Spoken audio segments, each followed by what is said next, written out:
in an experiment. And we don't know yet. Why is light so fast? Like, it sounds so simple. They had no idea. But now the data's peak. I find this not only refreshing, but at some level astounding. Nature.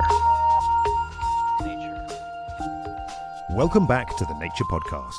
This week, giving T cells an evolutionary advantage in the fight against cancer. And the battery technology of the future. I'm Nick Petrichow. And I'm Benjamin Thompson.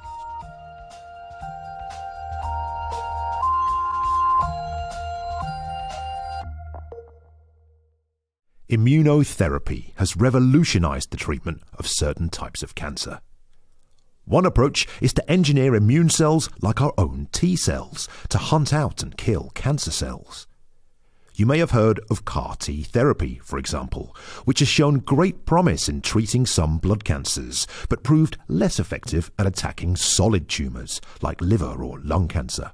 For solid tumors, these cancers have evolved to create these walls that make it very difficult for the immune system to penetrate, survive, and kill them. This is Jay Choi, a dermatologist and geneticist from Northwestern University in the US. He and his colleagues have been trying to find new ways to give T cells a boost and overcome these walls. And they've come across a rather unexpected way to do it. The way I got into this is actually I see all these patients with skin T cell lymphoma. And I've always just been thinking is like, why is it there? What are the cells doing? Jay and his colleagues started looking at these lymphomas, cancers that affect T cells themselves, and asking how they're so persistent.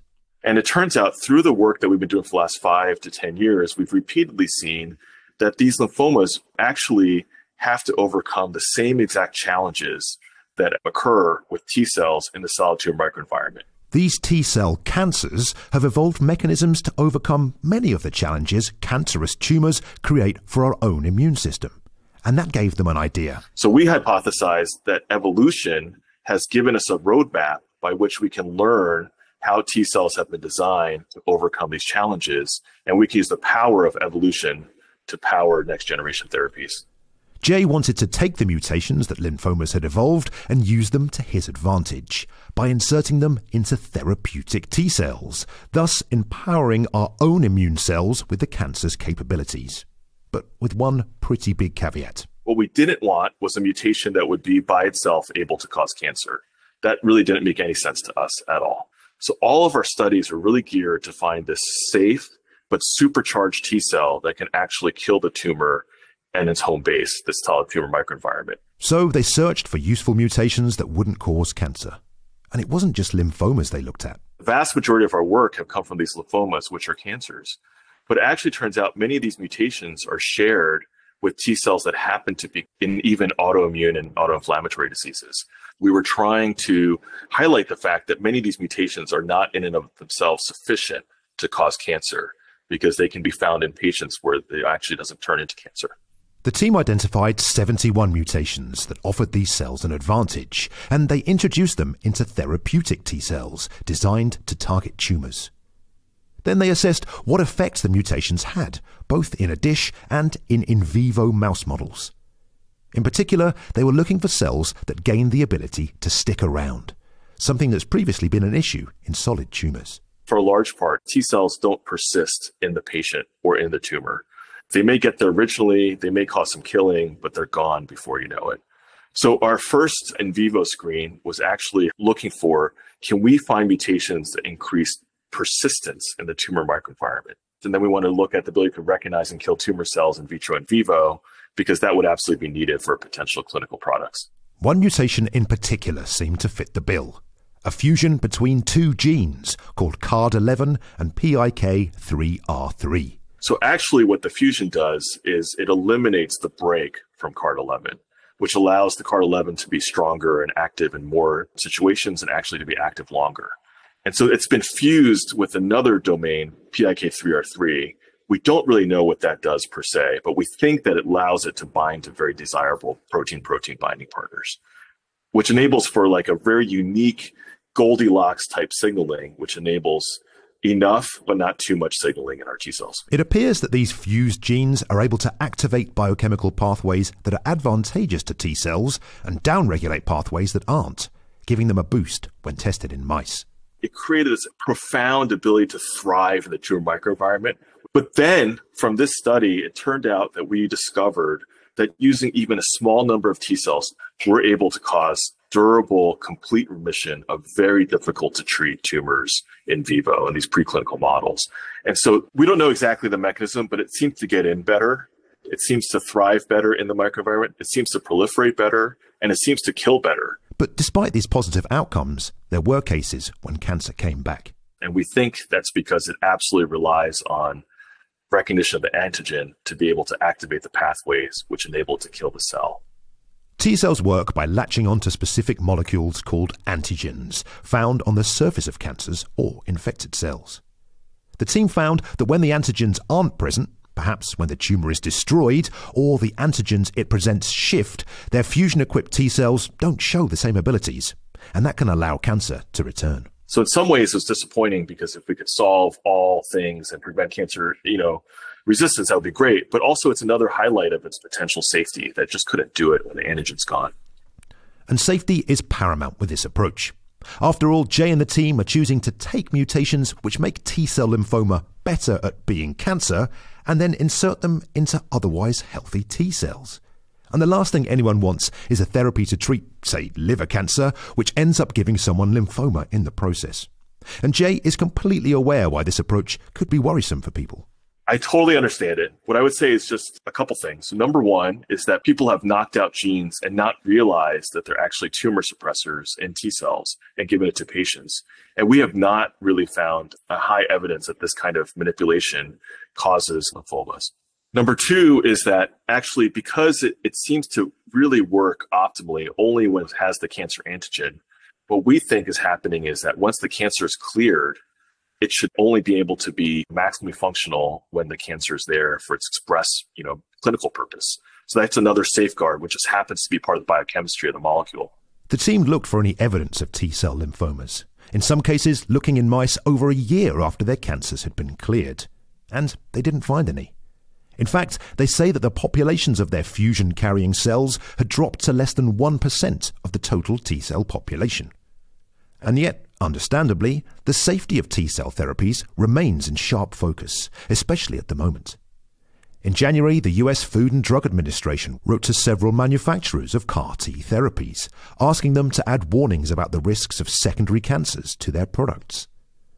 These numbers are low compared to the numbers of people who've received CAR-T therapy, and an FDA spokesperson has been quoted in news reports saying, quote, "We would like to underscore that the overall benefits of these products continue to outweigh their possible risks," end quote.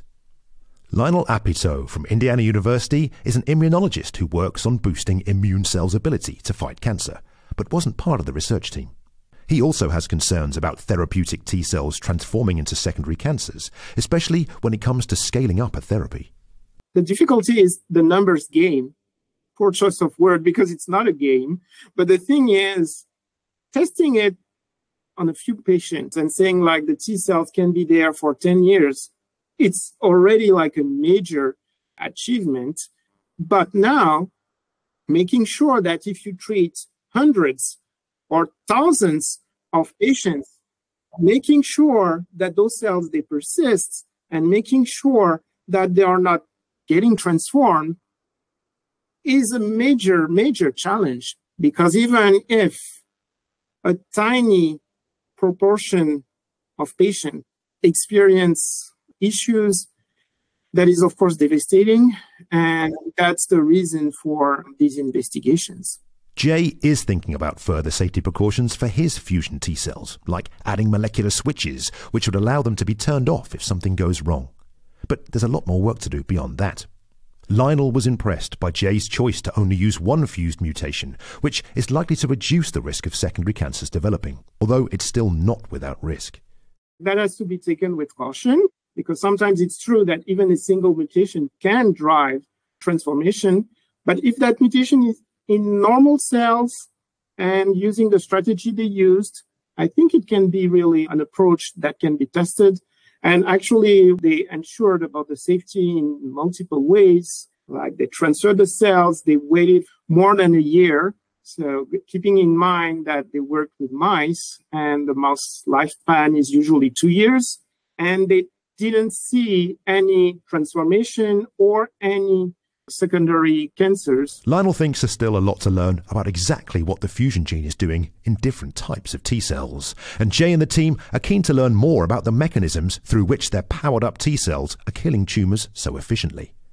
And of course, it remains to be seen whether their lab results will translate from mice into humans.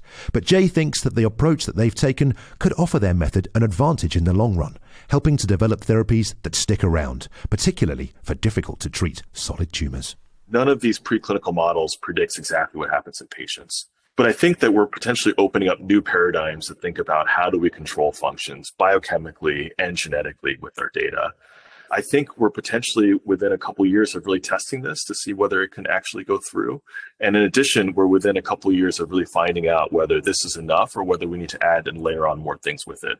Using a superpower analogy, I think you want someone that can be Clark Kent when the tumor is not there and become Superman in the tumor microenvironment and be able to transition back and forth. And so we're really thinking very carefully about how to make this happen in patients.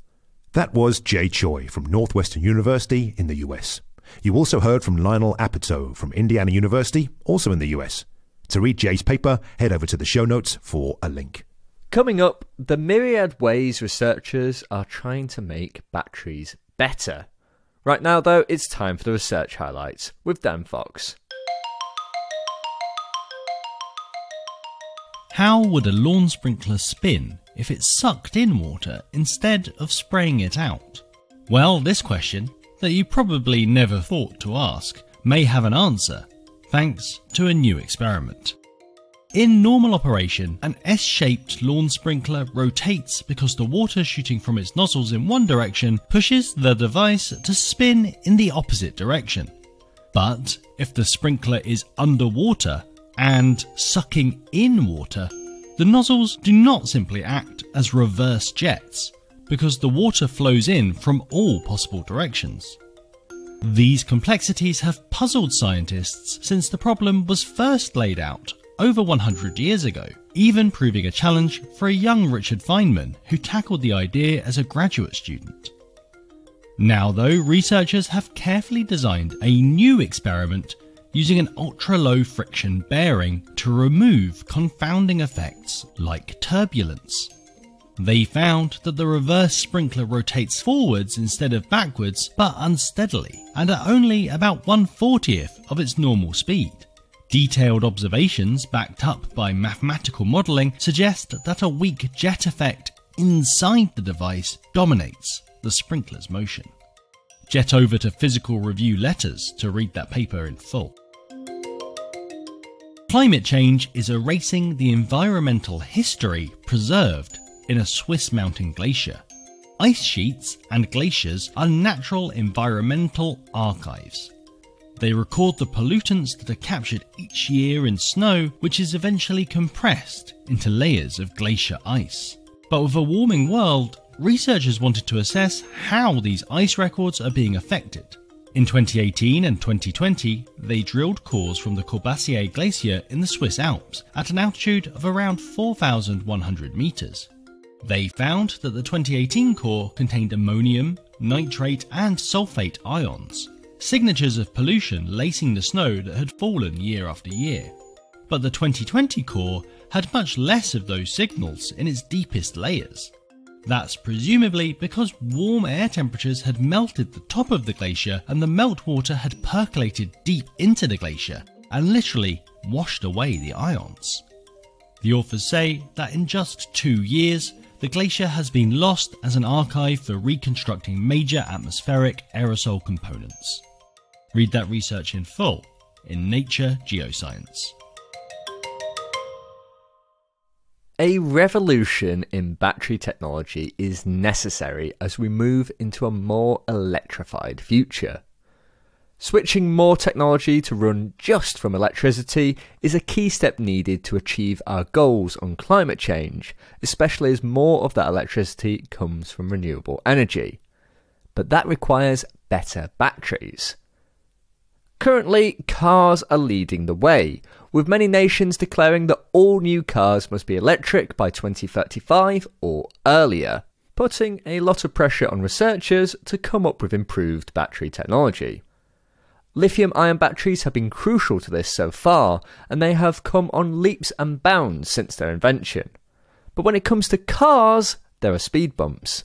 Compared to petrol or diesel-driven vehicles, electric cars are still limited in how far, or how little, you can drive them before they run out of battery. Charging times are longer than people may like, and as anyone who has a phone knows, the lifespan of batteries can be an issue too. Tweaking such things can affect safety or increase weight. So how will researchers navigate these challenges to keep this revolution on the road? Well, reporter Nicola Jones has been writing a feature article about what the future of batteries may hold in Nature this week. So she's joining me now to tell me what the batteries of tomorrow may look like. Nicola, hi, how's it going? Great, how are you? I'm good, thank you. So as I said, I wanted to talk to you a little bit today about electric car batteries, when it seems like there's a lot of different things that researchers are working on. Absolutely. Battery development is a huge field, and there's a lot of interest in it right now with everything going electric in order to hit net zero targets against climate change. So the field is definitely very hot. And in terms of cars, the main message is we're going to see more diversity in car batteries in, say, the next 5 years. So up till now, really, they've all been kind of lithium ion, but that's going to change. But the thing about lithium ion is there's a reason that has been the technology of choice for electric cars. It's a very good technology for storing and using electricity, right? Absolutely. It's a Nobel Prize winning technology. It really revolutionized a lot of things. Laptops, cell phones, blah, blah, blah. And most batteries, people are trying to optimize 6 things all at once. They want it to have enough power, like enough oomph to get going. That's the acceleration in your car. They want it to have a lot of energy density, which means you're packing a lot of energy into little weight, which is really important for mobile devices like cars and cell phones. They want them to be safe. They can't burst into flame. They want to operate at temperature extremes, especially for your car, especially in Canada. And you need them to last over a good lifespan. So typically for an electric car, that means about 1,000 full charging cycles, which should take you about 10 years, maybe 20 years. And it's not as if lithium ion is a static technology. Researchers are also trying to improve this particular kind of battery as well. Absolutely. There's been a lot of changes with lithium ion since they were invented. So battery chemistry is really complicated. You can make big changes to the materials that are at one end of the battery or the other, or the stuff that's in the middle, the electrolyte, or you can make teeny tiny changes to just the amount of dopants or additives that are put into these materials, tiny little membranes, alterations in the manufacturing process, and all of these things can make a big difference or a little difference. So people have been changing these batteries in increments and still are. So there are a lot of ways in which lithium-ion batteries themselves are being tweaked and improved.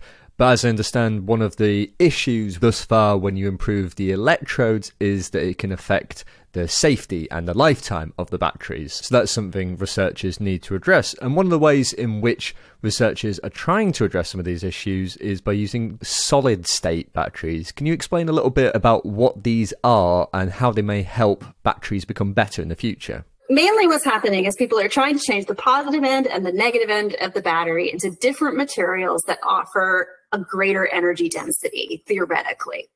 But one of the problems that happens when you use these better materials is in the liquid part between those two ends of the batteries, you end up getting these things called dendrites forming, which are basically little tendrils of lithium that extend across through the electrolyte. And if they make it all the way across, they short out your battery. So dendrite formation is a huge problem, and people do not want this to happen in your batteries. You can't have a commercial battery where this is a common thing that happens. So one way of stopping that from happening is to take the liquid out and replace it with a solid. So something like a ceramic or a solid polymer, it really can help. It doesn't prevent it entirely, but it can help stop these dendrites from forming. And then you're like, okay, now I can use the better anode, I can use the better cathode, I can reach those higher energy densities. Plus, there are a whole bunch of other advantages. It's a sort of simpler design in some ways. But there are problems too. Electrons or ions tend to move more slowly through a solid than through a liquid, as you might expect.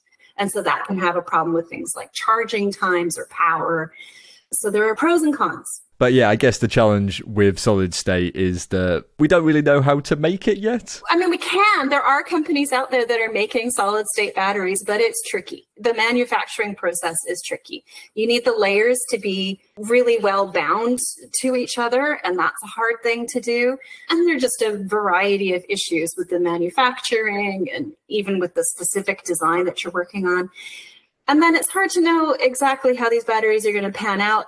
People do tests, obviously, but you still want to see them operating in the real world for a period of years before you really know how they're working. And another thing you wrote about in your article was this idea of a lithium air battery. Can you explain a little bit more about what a lithium air battery is and how that might work? So lithium air batteries are like a holy grail of battery research. You know, if you can get these to work, then wow, you'll get access to great energy densities theoretically.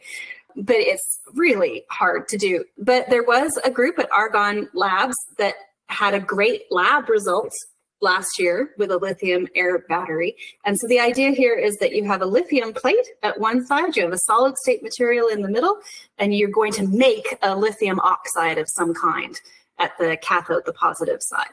And because you're using the oxygen from the air, you don't have to carry that ingredient around with you. And they got great energy densities in the lab for this product. And they think they can have access to really huge energy densities, like almost as high as gasoline in gasoline-powered cars.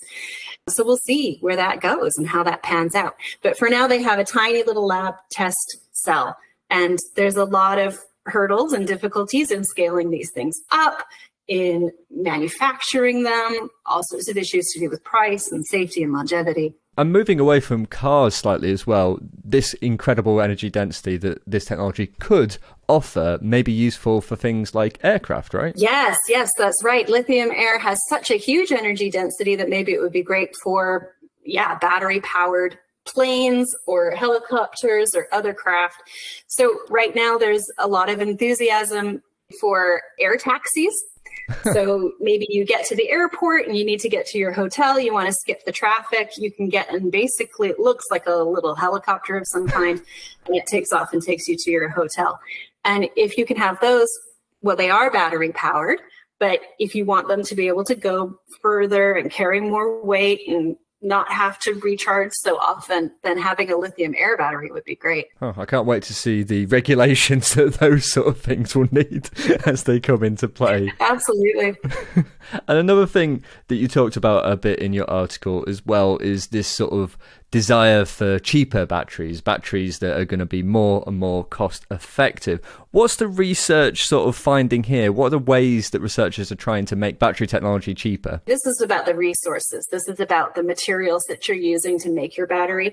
And again, if you're thinking about all cars being electric, everything being electric, we're going to need so many batteries. And that just means so many million tons of material. And if we need to do that, we better pick the right ingredients, right? We want to pick ingredients that are not causing environmental havoc when we mine them, or are really expensive or very limited in their supply. So a lot of researchers are trying to weed out certain elements from their batteries: cadmium, nickel, even the lithium itself. And this is where sodium batteries are a big thing. Sodium is a slightly heavier element, which you would think would be a bad thing, because it means, well, we're trying to get as much energy in per weight, and I'm swapping for a heavier element. Why would I do that? But sodium is way more plentiful than lithium, like 1,000 times more plentiful. Sodium's in the ocean. It's everywhere. So if you can trade your lithium for sodium, then maybe you get like a cheaper battery. And maybe you can't get as much energy in for the weight, but that price difference could mean, hey, this is a great idea for budget cars or lower end cars. I mean, it certainly sounds like researchers are pursuing a lot of different avenues to try and improve battery technology. What do you think the future holds? Yeah, there are a lot of angles, and I will not predict what's going to happen 10 years from now. But I will say that about 5 years from now, you're going to see still a lot of lithium ion batteries in cars, but maybe you're also going to see you are going to see sodium-ion batteries in a cheaper end of vehicles. Those are already coming out in China. And you're going to see solid-state batteries in some cars that are kind of slightly higher end of the mid-range. And maybe in the far-flung future, you're going to see lithium sulfur or lithium air for the really expensive ends of vehicles initially that can go really far on a single charge. Well, I'll be interested to see how the future of battery technology shapes up. Listeners, if you want to read more about this, I'll link to Nicola's feature in the show notes. But for now, Nicola, thanks so much for talking to me. You too. Thanks, Nick. Finally on the show, it's time for the briefing chat, where we discuss a couple of stories that are featured in the Nature Briefing. Nick, why don't you go first this week? What have you got? Well, I've been reading an article in Nature, which is about an AI that's kind of learnt things from a baby's perspective. So many questions off the bat. I mean, okay, when you say perspective, do you mean like literally or kind of emotionally? What are we talking about? I mean, literally. So in this study, which was reported in Science, researchers strapped a camera to a baby's head, a baby called Sam, I'll say, and basically for an hour, a couple of times a week, the baby would just live its baby life, and then that footage would get fed into a neural network, which then learnt how to recognise certain objects from these experiences. Right, so as a parent then, you're often talking to your baby and you will say cot or chair or mum, dad, whatever it is, right? And so that sort of thing, was it looking where the kid was looking then? What's the setup? That's basically it. So the AI itself was fed stills from the footage, so like photos of what the baby had seen. And then it had a transcript of the things that were being said around it. So parents, for instance, might be saying like chair or cot or ball or that sort of thing. And then through those associations, the AI was able to then later recognize stuff. And it seemed to do pretty well at that. Around 62% of the time it was right, which is similar to an AI that was trained on like 400 million images. But obviously this is a bit more of a constrained data set because it's just seeing what the baby's seen. So it literally almost started as a blank slate then, and it's kind of figuring out what things are based on just association. Yeah, exactly. And researchers hope that this could be a way that we could better understand how you and I and babies acquire language, because you know, there's a lot of different theories going on there. It's quite a hard thing to understand because babies aren't very good at talking, which is part of the problem. And so this could be a way to understand it. So there's a few different theories. So this, for instance, challenges some scientists who claim language is too complex for it to happen through a general process, such as just drawing associations between things, which goes against the idea that there are some sort of special mechanisms that humans have in order to learn language. But of course, there are some sort of caveats to this, like this was data from one child who's wearing a camera every now and again, and it did struggle with some things. So it did best with words that look very similar most of the time, whereas other words, like for instance, toy can be lots of different things, and it struggled to identify things that were toys because it's quite inconsistent what a toy is. Yeah, okay, so like a cot looks like a cot then, right? You can't really sort of be any ambiguity as to what that is. Where does it go next, do you think? Because obviously Sam was very small, is very small. Is the plan to go further and look at kids who are slightly older, something like that? Well, one of the things that researchers want to do is try and tweak the model so it can represent a baby's experience a bit better. Because one of the things that babies are quite good at doing is learning words to do with their experiences. So babies, for instance, learn the word hand quite quickly. But babies have hands. They're able to interact with the world with hands, and the model does not. So there could be ways in the future to sort of enable the model to, I guess, think a bit more like a baby so that it's able to acquire language in a more similar way to humans, so we can better test some of these theories on how humans acquire language. And so what you're saying then, this isn't necessarily a way to sort of train a super intelligent AI. It's almost flipping it on its head and a way to learn more about how humans actually learn about the world around them. Yeah, exactly. And in the article, a lot of researchers were very excited about this because it's a very interesting way to try and tackle how we learn languages as humans. Well, an absolutely fascinating one, Nick, and how we learn about the world around us. And I've got a story that is involved in learning how the world around us works, but it couldn't be more different. Okay, now it's a story in Nature about how the return of a predator has affected more than just the food web. It's actually had a positive impact on coastal erosion. Oh, wow, okay. So I've heard of stories like this before, like reintroducing wolves means deer get eaten, and that changes like the paths of rivers and that sort of thing. So is this a similar sort of thing going on? Is a predator eating something and that's changing the way an ecosystem functions? Yeah, pretty much, actually. So this is a story that I read about in Nature, and it's based on a Nature paper. And listeners might remember a few weeks ago, I talked with a researcher about what happens when predators suddenly leave an ecosystem, right? There's a sudden crash and what happens there. This is kind of on a theme, but it's a bit later on. It's like what happens when the predators come back. And in this specific example, we're talking about sea otters. Now, I absolutely love sea otters. They're just so charismatic, right? I think my favourite fact is that they've got the densest fur of all mammals, right, which keeps them warm and dry. They've got like kind of two different sorts of fur. But sadly, that incredible fur meant that they were almost hunted to extinction by humans. Well done us once again, right? And they used to be, all up and down the west coast of North America, around to Russia and Japan as well. But at the sort of very lowest ebb, there's only maybe 2,000 or so of these individuals left, right? So not a lot of otter to be very, very flippant.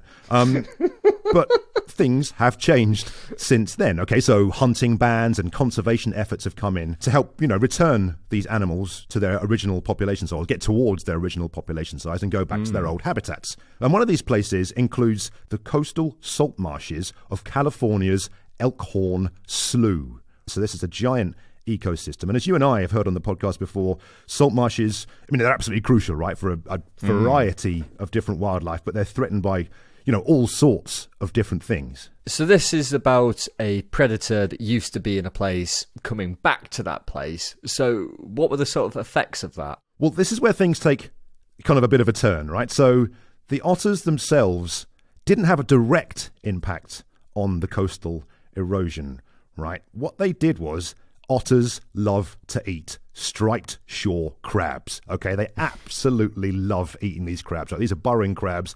Otters will go down there. They are just munching them down. Okay, but these crabs, right, are interesting because what they do is they will eat the roots of a plant called a pickleweed. Okay, now this pickleweed, it helps kind of bind the sandy banks together, right, to protect them from erosion. And of course, these sort of environments are a real peril through things like rising seawater and enhanced wastewater being flooded out. That's that sort of thing.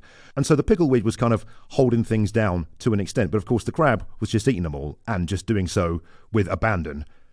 Enter the sea otters, which have come back, and the tables have turned somewhat. And the researchers wanted to know, like, what sort of a difference were these mammals making, okay? And to look for any correlation between the two, they looked at things like historical erosion rates, trends in otter population, and they did some experiments where they actually stopped any otters eating the crabs, right, called predator exclusion experiments, okay, and looks at what happened there. And the results were kind of stark, right? Like, so generally speaking, this area has seen erosion at like 30 centimetres a year, okay? And in areas of large otter population, this had been reduced to 10 centimetres a year, all because of this kind of effect on the food web, this kind of top-down effect that these predators were having. I mean, that's quite a sizable impact. Does this result then mean that there's going to be sort of effort to help reintroduce otters into the area to help stop this erosion? Or does more data need to be gathered yet? Well, as conservation efforts continue and as population levels continue to rise, there's a good chance that more stuff like this will be seen. And I think what's interesting is one animal can make such a difference, like such a small cog can make such a big difference in the environment. And if you think about, the amount of money it would cost, for human-built flood defences or things like that, that would cost an absolute fortune, right? And I think on a cost-benefit scale, otter conservation is relatively cheap. I think it's fair to say. But on that point, the losses haven't been reversed. There still was erosion, right? So I think there are bigger issues at play, things like rising sea levels and what have you. And these are things that obviously require global efforts. But it does show that the otters are doing the business, right? And I think it's not the only example of this, right? Things like kelp forests. I've read in the past that, otters will eat sea urchins and keep the populations of those down because the urchins will decimate the sea kelp. So I think they remain charismatic. They remain one of my favourite sort of mammals, the sea otter, and good luck to them, I say. I mean, good luck to them indeed. They seem to be doing some amount of good in certain environments, so that's great to hear. I think that's all we've got time for this week on the Briefing Chat. Listeners, for more on those stories, you can find some links in the show notes, where you'll also find a link on where you can sign up to the Nature Briefing to get more like them direct to your inbox. And let's call it that for this week's show then. We'll be back next week with more stories from the world of science. In the meantime, you can keep in contact with us on X, we're at Nature Podcast, or on email, we're podcast@nature.com. I'm Benjamin Thompson. And I'm Nick Petrichow. Thanks for listening.